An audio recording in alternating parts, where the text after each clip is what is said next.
अहमदाबाद में एक तेज रफ्तार जगुआर कार ने ओवरब्रिज पर खड़े कई लोगों को कुचल दिया। इस दर्दनाक हादसे में 9 लोगों की मौत हो गई, जबकि 10 से ज्यादा लोग बुरी तरह से घायल हो गए।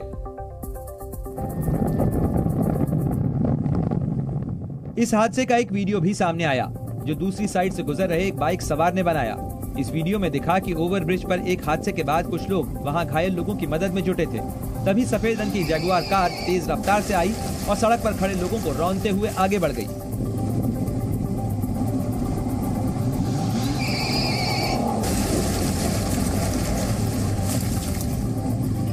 बताया जा रहा है कि जिस वक्त जगुआर कार ने लोगों को कुचला, उस वक्त उसकी रफ्तार 150 किलोमीटर प्रति घंटा के आसपास थी।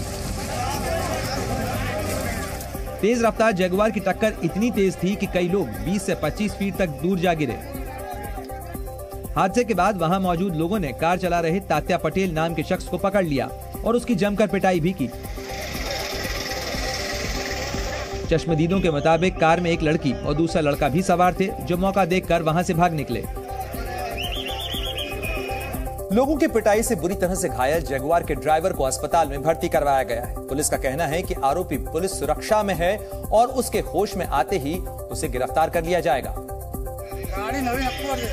जगुआर के कोहराम से ठीक पहले ओवरब्रिज पर एक महिंद्रा थार गाड़ी और एक ट्रक की टक्कर हो गई, जिसमें कुछ लोग घायल हो गए थे। वहां से गुजर रहे लोग घायलों की मदद के लिए रुक गए।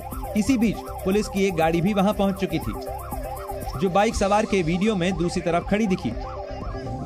स्थानीय लोग और पुलिसकर्मी महिंद्रा थार में सवार घायलों को अस्पताल पहुंचाने में जुटे थे। तभी सफेद रंग की जगुआर ने उनको कुचल दिया। जगुआर की टक्कर से जान गंवाने वालों में 2 पुलिसकर्मी भी शामिल हैं। इस हादसे पर दुख जताते हुए गुजरात के मुख्यमंत्री भूपेंद्र पटेल ने मृतक के परिजनों को 4-4 लाख रुपए और घायलों को 50,000 रुपए के मुआवजे का ऐलान किया है। महाराष्ट्र के रायगढ़ जिले में देर रात लैंडस्लाइड होने की वजह से बड़ा हादसा हो गया। पहाड़ दरकने से 16 लोगों की मौत हो गई, जबकि लैंडस्लाइड में 100 से ज्यादा लोग दब गए।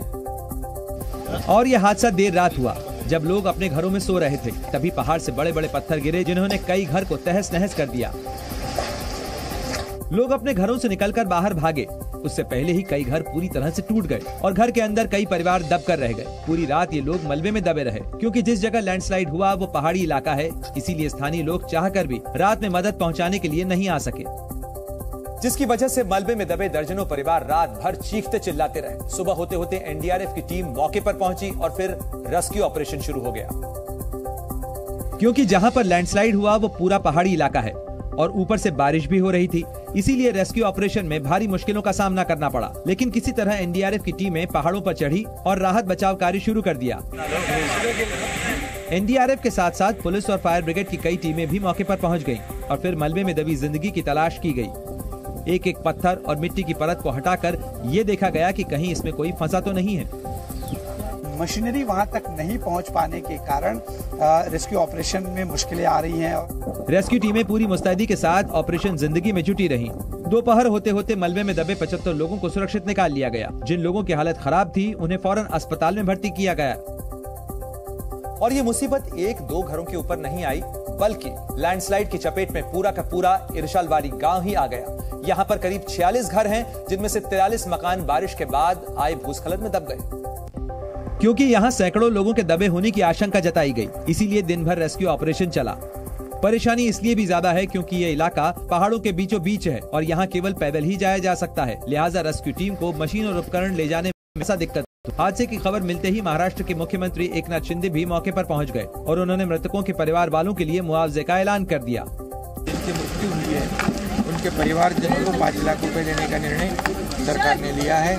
जो घायल है उनका इलाज सरकार करेगी। मुख्यमंत्री एकनाथ शिंदे ने लैंडस्लाइड में घायल हुए लोगों का इलाज सरकारी खर्च से कराने का भरोसा दिया। वहीं केंद्रीय गृह मंत्री अमित शाह ने सीएम एकनाथ शिंदे से फोन पर बात की और जरूरी मदद देने का ऐलान किया। कैबिनेट मंत्री छगन भुजबल ने पीड़ित परिवारों को मुफ्त भोजन के पैकेट बांटने का फैसला किया। ये पैकेट पास के शिव भोजन केंद्र से लाए जाएंगे। इसके अलावा पीड़ित परिवारों को 10 किलो चावल, 10 किलो आटा, तेल और चीनी भी दी जाएगी। स्वीडन में कुरान जलाने के विरोध में इराक की राजधानी में लोगों का गुस्सा फूट पड़ा। इराक की राजधानी बगदाद में स्वीडन के दूतावास के बाहर सैकड़ों प्रदर्शनकारी इकट्ठा हुए। स्वीडन में कुरान जलाए जाने के विरोध में प्रदर्शनकारियों ने दूतावास के बाहर आगजनी और नारेबाजी की। बगदाद में स्वीडन दूतावास के सभी अधिकारी सुरक्षित बताए जा रहे हैं।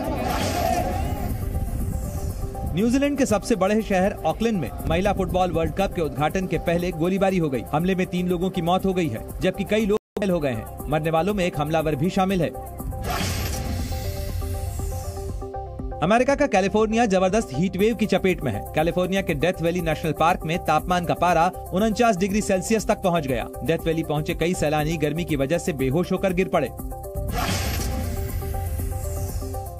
अरबपति एलन मस्क की कंपनी स्पेसएक्स ने एक नए स्टारलिंक सैटेलाइट को लॉन्च किया है। कैलिफोर्निया के वेंडनबर्ग स्पेस फोर्स बेस से फाल्कन रॉकेट ने उड़ान भरी और स्टारलिंक इंटरनेट सिस्टम के लिए 15 सैटेलाइट्स को ऑर्बिट में पहुंचाया गया। महाराष्ट्र में भारी बारिश से हालात खराब हो गए। वहीं मलाड में लापरवाही की एक भयावह तस्वीर सामने आई। वहां शराब के नशे में धुत एक शख्स झरने के बीचों बीच चला गया और इसके बाद जो हुआ वो बेहद डराने वाला है। और जो तस्वीर सामने आई उसमें एक शख्स झरने की तरफ जाता दिखा। झरने के तेज बहाव के बावजूद युवक झरने के बीचों बीच पहुंच गया।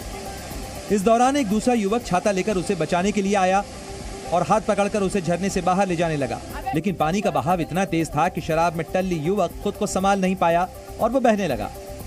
देखते ही देखते युवक का हाथ छूटा और वो पानी के तेज बहाव में बह गया। युवक को बहता देख लोग सन्न रह गए और सबकी आंखों के सामने युवक झरने के तेज बहाव में बह गया। काफी देर तक तलाशने के बाद भी युवक का कहीं सुराग नहीं लग पाया। युवक का नाम चंदन शाह बताया जा रहा है। फिलहाल उसकी झरने में तलाश की जा रही है।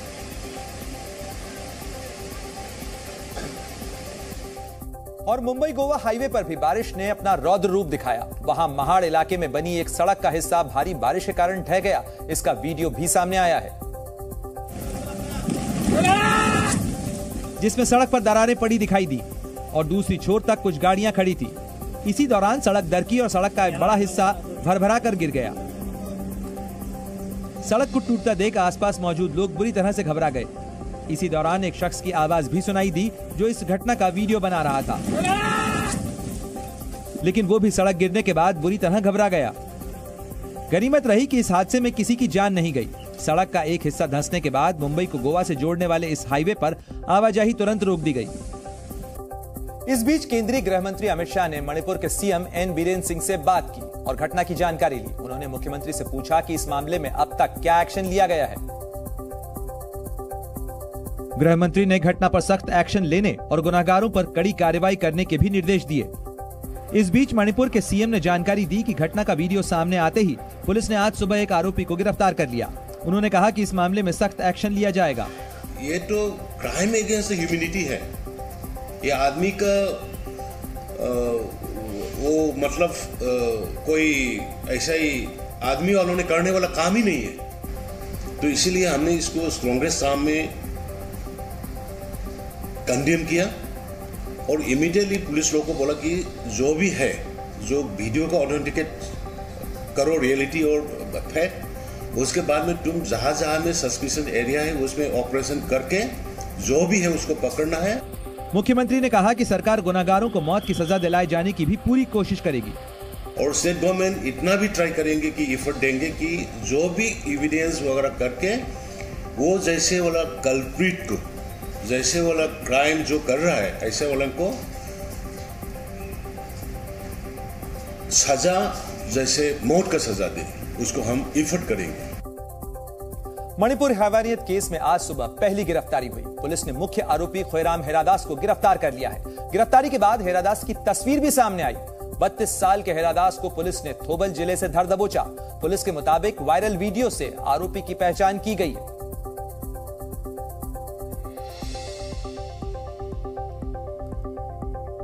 मणिपुर में 2 महिलाओं से हैवानियत का यह वीडियो करीब 2.5 महीने पहले का बताया जा रहा है। हालांकि यह संसद का मॉनसून सत्र शुरू होने से ठीक एक दिन पहले सामने आया, जिसके बाद विपक्ष ने सरकार और बीजेपी पर हमले तेज कर दिए। शुरुआत कांग्रेस नेता राहुल गांधी ने की। उन्होंने मणिपुर के हालात के लिए सीधे सीधे पीएम मोदी को जिम्मेदार ठहरा दिया। राहुल ने ट्वीट किया कि प्रधानमंत्री की चुप्पी और निष्क्रियता ने मणिपुर को अराजकता की ओर धकेल दिया है। जब मणिपुर में भारत की अवधारणा पर हमला किया जा रहा है तो गठबंधन इंडिया चुप नहीं रहेगा। हम मणिपुर के लोगों के साथ खड़े हैं। शांति ही आगे बढ़ाने का एकमात्र रास्ता है। कांग्रेस महासचिव प्रियंका गांधी ने भी मणिपुर की घटना के सहारे केंद्र और पीएम मोदी को कटघरे में खड़ा करने की कोशिश की। प्रियंका ने ट्वीट किया, केंद्र सरकार, प्रधानमंत्री जी आखिर मणिपुर की हिंसक घटनाओं पर आंख मूंद कर क्यों बैठे हैं? क्या इस तरह की तस्वीरें और हिंसक घटनाएं उन्हें विचलित नहीं करती? वहीं कांग्रेस अध्यक्ष मल्लिकार्जुन खड़गे ने मोदी सरकार पर मणिपुर के नाजुक सामाजिक ताने बाने को नष्ट कर कानून के शासन को भीड़ तंत्र में तब्दील करने का आरोप लगाया। उन्होंने पीएम मोदी से संसद में बयान देने की भी मांग की। सिर्फ कांग्रेस ने ही नहीं, विपक्ष के और नेताओं ने भी मणिपुर की घटना पर सरकार को घेरने की कोशिश की। विपक्षी नेताओं ने पीएम मोदी की अब तक की चुप्पी पर सवाल उठाए और मणिपुर से सामने आए वीडियो को शर्मसार करने वाला बताया। आरजेडी प्रमुख लालू यादव ने ट्वीट किया कि मणिपुर में लोकतंत्र, लोकलाज, विश्वास, सांस्कृतिक सौहार्द और मानवता का सरेआम कत्ल हो रहा है। नफरत और हिंसा फैलाने वाली पार्टी के लोग कंबल ओढ़कर घी पी रहे हैं। इन लोगों को प्रेम, सौहार्द, इंसानियत, सामाजिक एकता और भारतीय सभ्यता से कोई लेना देना नहीं है। मणिपुर में जो हो रहा है वह शर्मनाक है। वहीं एआईएमआईएम अध्यक्ष असदुद्दीन ओवैसी ने मणिपुर की घटना की सीबीआई जाँच की मांग की। प्रधानमंत्री अगर इंसाफ करना चाहते हैं, हम उनसे ये कहेंगे कि आप अपने मुख्यमंत्री को हटाइए और सीबीआई की इंक्वायरी करवाइए और पार्लियामेंट में प्रॉपर डिस्कशन करवाइए। दिल्ली के मुख्यमंत्री अरविंद केजरीवाल ने भी मणिपुर की वारदात को शर्मनाक और निंदनीय बताया। उन्होंने वीडियो में दिख रहे आरोपियों के खिलाफ कड़ी कार्रवाई की भी मांग की। मणिपुर मामले पर पश्चिम बंगाल की सीएम ममता बनर्जी का बयान सामने आया है। उन्होंने मणिपुर की घटना को बेहद शर्मनाक बताया है। उन्होंने कहा है कि सहमति बनी तो विपक्षी दल मणिपुर जाएंगे। ममता बनर्जी ने कहा कि INDIA गठबंधन मणिपुर के लोगों के साथ है। उन्होंने ये भी कहा कि ये लोग महिलाओं की इज्जत के सौदागर हैं। India stand for Manipur, India stand for peace, India stand for unity. So we are also talking each other if any opportunity comes. We some chief ministers wants to visit Manipur if the other parties are agreed. विपक्षी नेताओं के रुख से यह साफ हो गया था कि संसद में मणिपुर के मुद्दे को जोर शोर से उठाया जाएगा। हुआ भी वही। संसद के मॉनसून सत्र के पहले ही दिन विपक्ष ने दोनों सदनों में इस मामले को लेकर जमकर हंगामा किया और मणिपुर के हालात पर तुरंत चर्चा कराने की मांग की। मणिपुर पे चर्चा होना चाहिए। इस दौरान लोकसभा में संसदीय कार्य मंत्री ने विपक्ष से सदन चलाने में सहयोग मांगा। उन्होंने भरोसा दिया कि स्पीकर की तारीख तय करते ही सरकार मणिपुर पर भी चर्चा कराएगी। मैं निवेदन करता हूं, कृपया सुचारू रूप से सदन चलाने के लिए सहयोग करें। लोग देख रहे, बहुत महत्वपूर्ण बिल्स है, वो भी पारित करना है, बहुत विषय है, वो भी चर्चा करना है। मणिपुर में हम चर्चा करने के लिए तैयार है।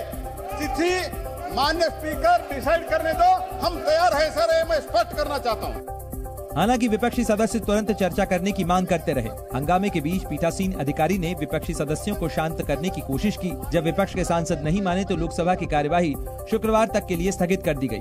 सभा की कार्यवाही शुक्रवार दिनांक 21 जुलाई 2023 को प्रातः 11 बजे तक के लिए स्थगित की जाती है। विपक्ष के हंगामे के कारण राज्यसभा की कार्यवाही भी कल तक के लिए स्थगित कर दी गई। इस बीच बीजेपी ने विपक्ष पर बड़ा हमला बोला। बीजेपी सांसद रविशंकर प्रसाद ने कहा कि विपक्ष का जोर चर्चा पर नहीं बल्कि इस बात पर था कि चर्चा किस नियम के तहत हो। ये बहुत पीड़ा की बात है कि जब भाजपा की ओर से राज्यसभा में पीयूष गोयल जी और लोकसभा में प्रहलाद जी ने साफ साफ कहा था कि हम इस मणिपुर पर चर्चा करने को तैयार हैं, तो कांग्रेस पार्टी और विपक्ष किस क्लॉज में चर्चा हो इसी पर बहस कर रहे हैं। तो आपके लिए वहां की घटना इंपॉर्टेंट नहीं है, बहस का क्लॉज इंपॉर्टेंट है। इस बात को समझिए। मैं फिर रिपीट करूंगा, एक सर्वानुमति जाती तो उससे वहां की संवेदनशीलता को सामान्य करने में और मदद मिलती कि पूरी संसद एक स्वर में बोल रही है। मणिपुर में महिलाओं के साथ हुई हैवानियत की घटना ने पूरे देश को झकझोर के रख दिया है। बुधवार को इस हैवानियत का वीडियो वायरल हुआ तो देश भर से तीखी प्रतिक्रियाएं सामने आई। बताया जा रहा है कि मानवता को शर्मसार करने वाली यह घटना 4 मई को हुई थी। ये वारदात इम्फाल से करीब 35 किलोमीटर दूर हुई। उस दिन 2 महिलाओं को निर्वस्त्र कर करके घुमाया गया था। इस दौरान पुरुषों ने महिलाओं से छेड़छाड़ भी की। दरअसल 4 मई को कांगपोकपी जिले में एक गांव में घुसकर हजारों लोगों की भीड़ ने हमला कर दिया। हमलावरों में हथियारबंद लोग भी शामिल थे। इस मामले में 18 मई को हत्या, गैंगरेप और लूट की एफआईआर दर्ज की गई थी। घटना के करीब 2.5 महीने बाद आज सुबह मुख्य आरोपी को गिरफ्तार कर लिया गया। मुख्य आरोपी खैरेम हेरादास 32 साल का है। हेरादास को पुलिस ने थोबत जिले से गिरफ्तार किया। आरोपी की पहचान वायरल वीडियो के आधार पर हुई।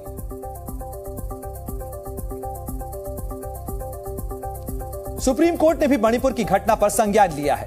सुप्रीम कोर्ट की चीफ जस्टिस डीवाई चंद्रचूड़ ने मणिपुर में हैवानियत के वीडियो को परेशान करने वाला और दुखद करार दिया और सरकार से पूरे मामले पर एक्शन लेने को कहा। सुनवाई के दौरान चीफ जस्टिस ने कहा कि सरकार इस मामले पर तुरंत कार्रवाई करे। उन्होंने कहा कि अगर सरकार कार्रवाई नहीं करती तो हम करेंगे। चीफ जस्टिस की अध्यक्षता वाली 3 जजों की बेंच ने कहा कि वीडियो भले ही मई का हो, लेकिन उससे कोई फर्क नहीं पड़ता। जो कुछ हुआ उसकी कतई इजाजत नहीं दी जा सकती। सरकार बताए कि उसने दोषियों को गिरफ्तार करने के लिए क्या कदम उठाए हैं और भविष्य में ऐसी घटनाओं को रोकने के लिए क्या कदम उठाए जाएंगे।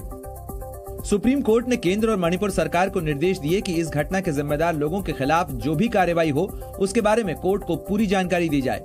इस मामले पर सुप्रीम कोर्ट अब अगले शुक्रवार यानी 28 जुलाई को सुनवाई। जी न्यूज़।